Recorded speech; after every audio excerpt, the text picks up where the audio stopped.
İbonun hədəfi İbrahim Tatlısəsin yetirməsi olan Küçük İbo oldu.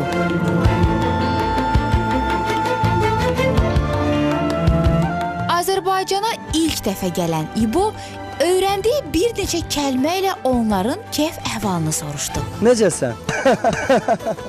Ben de yaşayayım. Sağ olasın. Ben de iyiyim. Sağ ol. Bakü'ye ilk gelişim. Zaten kardeş ülkeyiz biz. Ben Azerbaycan'ı çok seviyorum. Azeri insanını çok seviyorum. İnsanları bir kere çok güzel. Yani misafirsever, qonaqpərvərlər. Ben geldiğimden beri yemek yediriyorlar bana.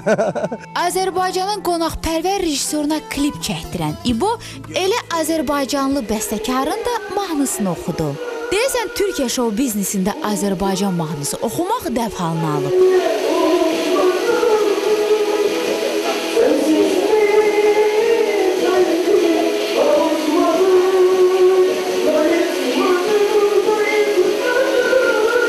Bir klip çalışmamız vardı, onu çektik. Şimdi ikinci klibimizi çekeceğiz. Aybeniz günlere ait olan bir parça, sözü müziği. Qayıtmadın diye bir parçası var, mahnısı var. Ona klip çekeceğiz. 15 ildə Türkiyə şou biznesində yanıqlı mahnılar oxuyan Küçük İbo bu illər ərzində deyəsən elə kiçik qalıb. Yok, büyümemişim. Şu an 26 yaşındayım zaten. 15 senedir bu işi yapıyorum. Benim adım İbrahim Halil Küçük. Küçük yaşta çıktığım için küçüğü başa aldık. Heç demək, Küçük İbonu oralarda alnındakı çapıqdan tanıyırlar. Bu 5-6 senedir var burada. Bilmiyorum yani niye oldu. Saçları tararken biraz öne bırakıyorum çıkmasın diye ama sen çok dikkat ettin ya şimdi. O da bizim nişan. Annem beni buradan tanıyor. Babam beni buradan tanıyor. İbonun ata-anasından fərqli olaraq bizim rejissor onu alnındakı çapığından yox, yanıqlı səsindən tanıyıb.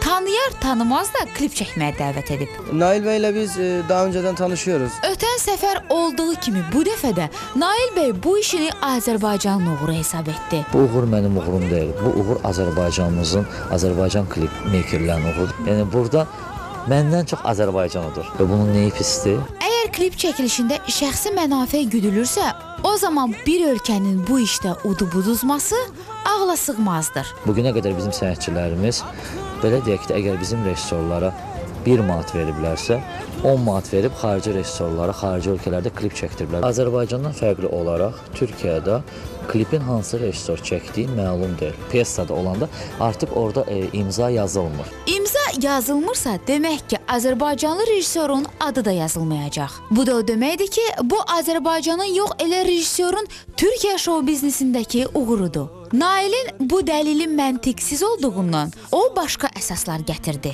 Bizim bir amalımız var ki, necə ki, Türk müğənnilərini Azərbaycanda çox gözəl tanıyırlar.